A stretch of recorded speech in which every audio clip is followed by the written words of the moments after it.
À qui sont tous ces morts? Il nous manque 70% de munitions. Shoigu, Gerasimov, où sont ces putains de munitions? Salutations à tous, salutations chers abonnés. Vous êtes beaucoup à me demander une nouvelle vidéo concernant les nouvelles de la situation en Ukraine et plus précisément à Bakhmut. Alors je suis allé à la pêche aux informations et donc je vais essayer très rapidement de vous donner des nouvelles pour vous expliquer ce qui se passe. Selon les informations qui circulent depuis quelques jours, 2 ou 3 jours, dans une vidéo postée sur les réseaux et notamment sur le canal Telegram de Wagner, le chef de Wagner, Prigojine, a poussé un coup de gueule. Le patron de Wagner s'est énervé dans une vidéo. Dans la vidéo, on peut entendre ce dernier dire au chef d'état-major général, au ministre de la Défense et au commandant en chef suprême. Il dit dans la vidéo: mes gars ne supporteront pas les pertes sans munitions à Bakhmut, inutiles et injustifiées. Par conséquent, à partir du 10 mai 2023, nous quittons le village de Bakhmut. Comme en février, les généraux de l'armée conventionnelle russe cherchent à prendre le contrôle du PMC Wagner. Prigojine se plaint donc des pertes inutiles par le fait que ces opérateurs sont insuffisamment approvisionnés en munitions, notamment d'obus. Il est fort à parier que suite à cet incident et ce message, il y ait des remplaçants au sein du commandement russe. L'état-major russe n'acceptera pas de perdre Bakhmut à cause d'un égo de certains généraux qui ne supportent pas les succès militaires de PMC Wagner.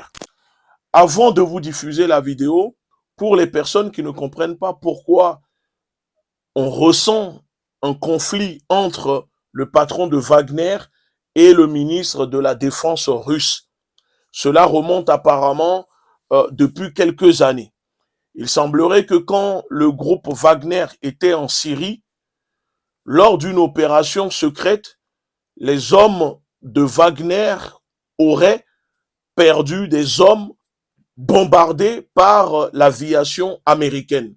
Mais avant de bombarder les hommes de Wagner, il semblerait que les Américains demandaient à l'état-major russe, au ministère de la Défense russe, si la Russie avait déployé des hommes sur le terrain pour une opération au cas où peut-être l'armée américaine n'était pas au courant.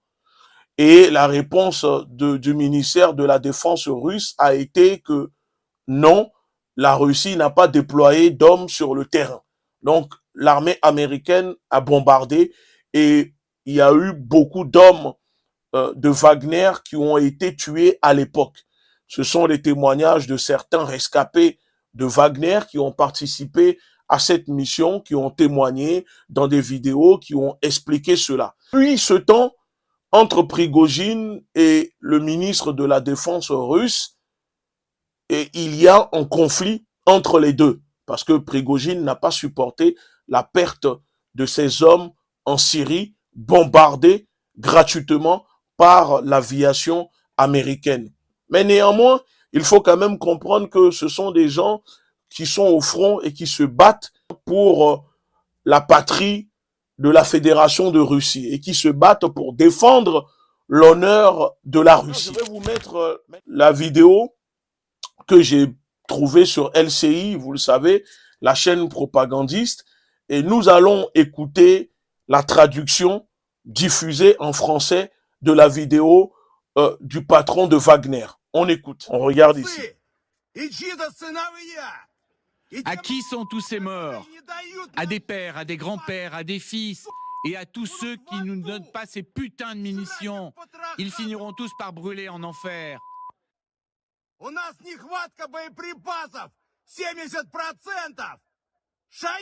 Il nous manque 70% de munitions. Shoigu, Gerasimov, où sont ces putains de munitions?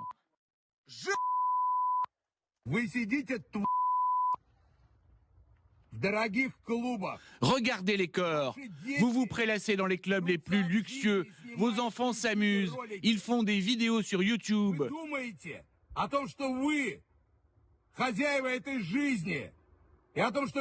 Vous croyez quoi tous? Que vous êtes les maîtres de leur vie? Que vous pouvez disposer de leur vie? Vous croyez que parce que vous bombardez des entrepôts en Ukraine, ça vous autorise à faire ce que vous voulez de leur vie?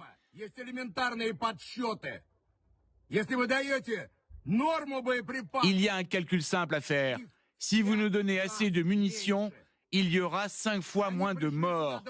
Ce sont des volontaires qui viennent mourir pour vous. Gardez ça à l'esprit.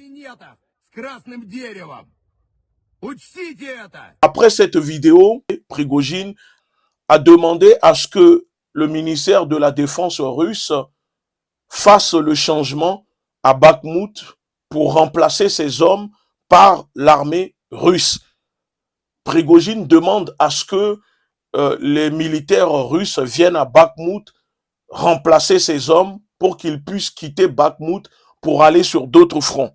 Donc, on peut lire que sur les chaînes Telegram de Wagner, Prigojine affirme que les Wagnériens prennent maintenant d'assaut la dernière zone fortifiée des forces armées ukrainiennes à Bakhmout et il publie des vidéos d'explosions puissantes.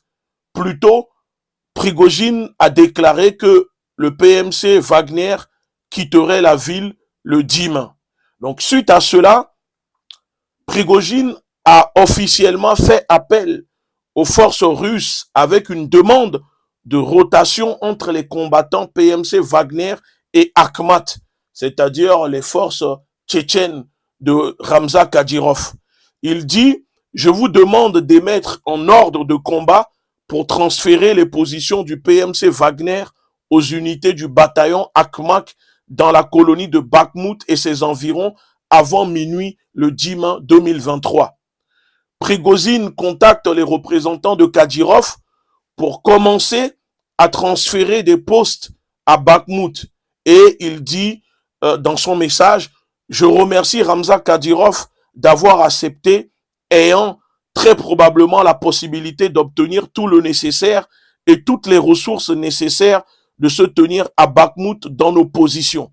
Je contacte déjà ces représentants afin de commencer immédiatement le transfert de position de sorte que le 10 mai à minuit, exactement au moment où, selon nos calculs, nous épuiserons complètement notre potentiel de combat. Nos camarades prendront nos places et continueront la colonie d'assaut de Bakhmout, a déclaré Prigojine. Plus loin, on peut aussi lire dans la presse et sur le télégramme de PMC Wagner que selon Prigojine, à Bakhmout, l'ennemi perd 400 à 600 personnes chaque jour. Le même nombre de personnes sont tuées chaque jour, selon Prigojine. L'ennemi n'épargne pas les munitions d'artillerie. Un grand nombre de véhicules blindés de fabrication étrangère. Des drones sont apparus.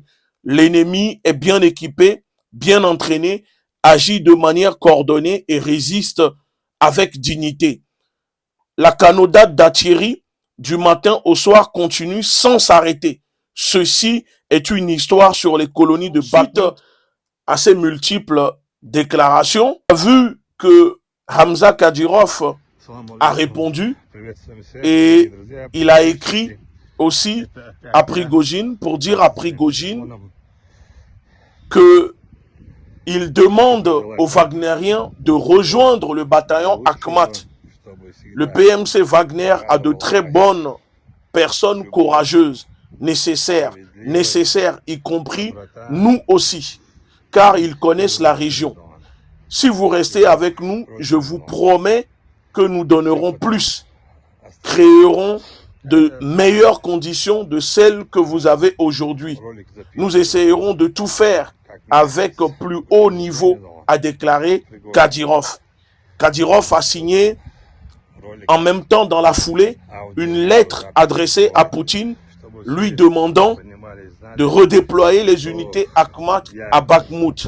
Et Ramzan Kadyrov a tenu également une réunion avec des représentants des forces de l'ordre de la République tchétchène et à discuter du sujet d'une opération militaire spéciale ainsi que des questions d'augmentation de l'efficacité de nos unités. Dès le premier jour de l'opération spéciale, les combattants tchétchènes étaient impliqués dans les secteurs les plus difficiles du front. Mariupol est l'un des indicateurs dignes de la haute capacité de combat et de leur efficacité. Capturer la ville était une tâche presque impossible, mais les unités tchétchènes y ont fait face avec brio. Aujourd'hui, l'attention principale est rivée à Bakhmout. Ce site est toujours sous la responsabilité de PMC Wagner.